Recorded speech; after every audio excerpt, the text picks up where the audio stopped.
हम गरीब क्यों हैं और बहुत सारे लोग गरीब क्यों होने वाले हैं, इसके पीछे के 5 महत्वपूर्ण कारण समझ लीजिए। पहला जो पॉइंट है वो है unemployment. Unemployment is equal to poverty, गरीबी, दारिद्रता। जैसे मैंने मेरे पहले वीडियोस में भी बताया है, उसको हम थोड़ा डिटेल में समझने की कोशिश करते हैं। जब मैं महाराष्ट्र में था, हर साल महाराष्ट्र में 28 लाख बच्चे ये 10th स्टैंडर्ड में बैठते हैं। उसके बाद मैं गुजरात गया, गुजरात में अराउंड 22 लाख बच्चे 10th स्टैंडर्ड में बैठते हैं। फिर कर्नाटका आए, कर्नाटका में अराउंड 12 से 13 लाख बच्चे ये 10th स्टैंडर्ड में बैठते हैं। उस प्रकार से आप अगर देखोगे पूरे के पूरे भारतवर्ष में सभी राज्यों का विश्लेषण अगर हम करते हैं तो कम से कम 1.5 करोड़ से 2 करोड़ बच्चे 10th स्टैंडर्ड में बैठ रहे हैं। ये 5 साल पुराना मैं रिकॉर्ड आपको बता रहा हूँ। इसका मतलब हर 5 साल के बाद वहीं जो 10वीं के जो बच्चे हैं, कोई पास फेल वगैरह होके कम से कम 1 से 1.5 करोड़ बच्चा ये ग्रेजुएट होके मार्केट में सर्टिफिकेट लेके जॉब के लिए आ रहा है। भारत की 135 करोड़ की पॉपुलेशन है। जीडीपी डिस्ट्रीब्यूशन का तो मैंने पहले ही बता दिया था कि 19% industrial, 21% service industry and 60% we are focusing on the agriculture sectors. अगर आप चाइना का देखोगे तो चाइना में they are focusing 62% on industrial growth. इसका मतलब क्या है मुझे आपको बताना कि कोई भी सरकार थी या आने वाली है या आएगी, कोई कुछ नहीं कर सकता है, क्योंकि इंडस्ट्री ग्रो करने के लिए कम से कम 25 से 30 साल का समय जाता है। उसके बाद एम्प्लॉयमेंट जनरेशन होगा, तब तक कितने सारे अनएम्प्लॉयड हो जाएंगे, वो बूढ़े भी हो जाएंगे, तो उसके बाद कैसे उनको जॉब मिल सकता है। तो अनएम्प्लॉयमेंट ये सबसे बड़ी मेजर प्रॉब्लम है गरीबी के लिए, या जो भी गरीब होने वाले हैं अभी उनके लिए। बिल्कुल बहुत सारे लोग अभी गरीब होने वाले हैं, लेकिन उसके पीछे के कारण अगर हमको मालूम पड़ते हैं तो उसके सॉल्यूशन के ऊपर हम जा सकते हैं। अभी दूसरा पॉइंट लेते हैं। दूसरा पॉइंट है इन्फ्लेशन, उसको हम बोलते हैं महंगाई। अभी ये महंगाई चीज़ क्या है? क्या महंगाई कभी ख़त्म होगी क्या? कोई भी पॉलिटिशियंस आएगा, कोई भी पार्टी आएगी, कोई भी पंतप्रधान नया आएगा, तो क्या वो महंगाई ख़त्म कर सकता है क्या? तो एज पर इकोनॉमिक के सिद्धांत के हिसाब से महंगाई कभी भी ख़त्म होने वाली नहीं है। कोई भी सरकार आवे, कितना भी बलशाली व्यक्ति आवे, उसके पीछे के कुछ इकोनॉमिकल कारण है, उसको आप थोड़ा समझ लीजिए। कैसे होता है कि जैसे पॉपुलेशन बढ़ रही है, अभी पॉपुलेशन जब बढ़ती है तो पॉपुलेशन बढ़ने के बाद डिमांड बढ़ती है, क्योंकि रिसोर्सेस तो सेम है। तो जब डिमांड बढ़ती है, रिसोर्सेस सेम है, तो उस चीज की प्राइस भी बढ़ने वाली है। जैसे बीच बीच में कभी कांदे का भाव बढ़ जाता है, ओनियन का, प्याज जो बोलते हैं, उसका भाव बढ़ जाता है, सब्जियों का भाव बढ़ जाता है। उसके पीछे के कारण क्या? जब demand increases, supply is same, तो प्राइस इंक्रीज होने वाला है। ये फॉर्मूला है, ये इकोनॉमिक्स का एक फॉर्मूला है।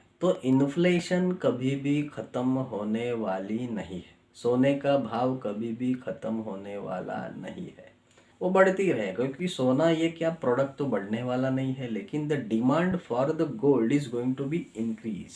तो किसी को अगर गोल्ड में इन्वेस्ट करना है तो वो बेटर है। मैं नॉर्मली सलाह तो वही देता हूँ कि भाई इन्वेस्टमेंट करो तो गोल्ड में करो, क्योंकि उसका भाव कभी भी खत्म नहीं होने वाला है। चांदी में भी आप कर सकते हैं। तो अपना विषय क्या है कि गरीब होने के कारण, और जो भी इन फ्यूचर गरीब होने वाले हैं उसके पीछे के कारण महंगाई। और महंगाई कभी भी खत्म होने वाली नहीं है, ये बढ़ेगी। तो महंगाई बढ़ेगी तो आपको क्या करना पड़ेगा? आपको आपका इनकम बढ़ाना पड़ेगा। अरे लेकिन एम्प्लॉयमेंट अपॉर्चुनिटीज ही नहीं है तो इनकम कैसे बढ़ाएंगे? Are you getting my point? उसके सॉल्यूशन के ऊपर हम जाएंगे। तो दूसरा पॉइंट मैंने क्लियर कर दिया। अभी तीसरा पॉइंट जो है वो बहुत ही इम्पोर्टेंट है। उसको हम बोलते हैं पार्टी राज, इंडियन पॉलिटिक्स, रीजनल पॉलिटिक्स, धर्म के ऊपर खेलने वाली राजनीति। तो ये जो राजनीति है, ये जो इंडिया की जो पॉलिटिक्स है, ये बहुत ही डेंजरस है।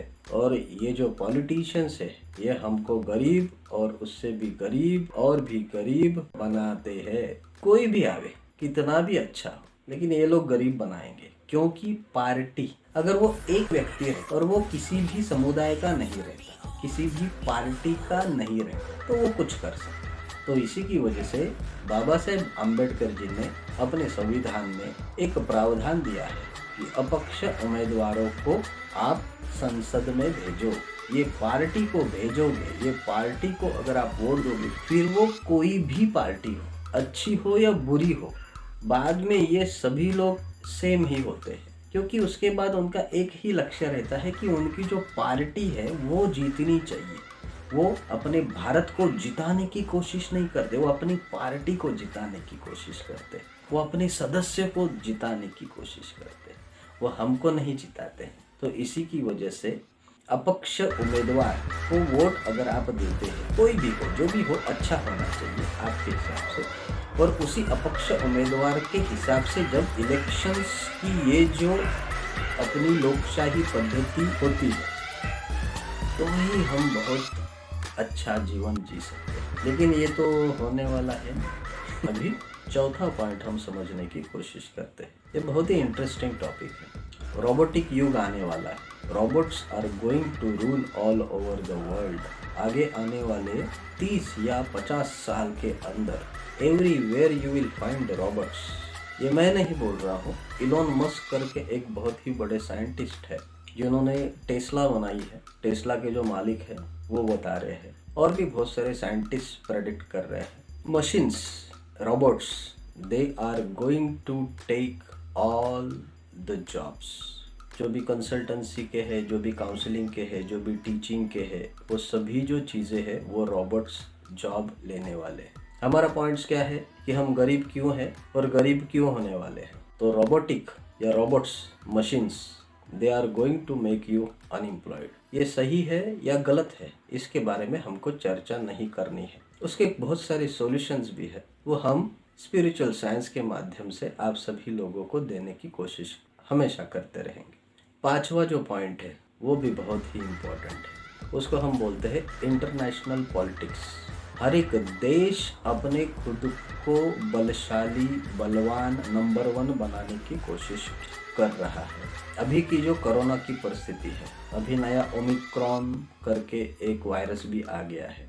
बहुत सारी जगह पे लॉकडाउन्स लगने चालू हो गए। लास्ट 2 सालों में हम लोगों ने इस महामारी से हमको बचाने की, हमको आगे बढ़ाने की कोशिश की है। आपको सिर्फ ये महामारी लगती रहेगी, लेकिन मेरा जो एनालिसिस है, ये तीसरा महायुद्ध चल रहा है जो जैविक हथियारों से लड़ा जा रहा है। सभी देश दूसरे की जो आर्थिक परिस्थिति है, जो पॉपुलेशन है, उसको डिक्रीज करने की कोशिश कर रहे हैं।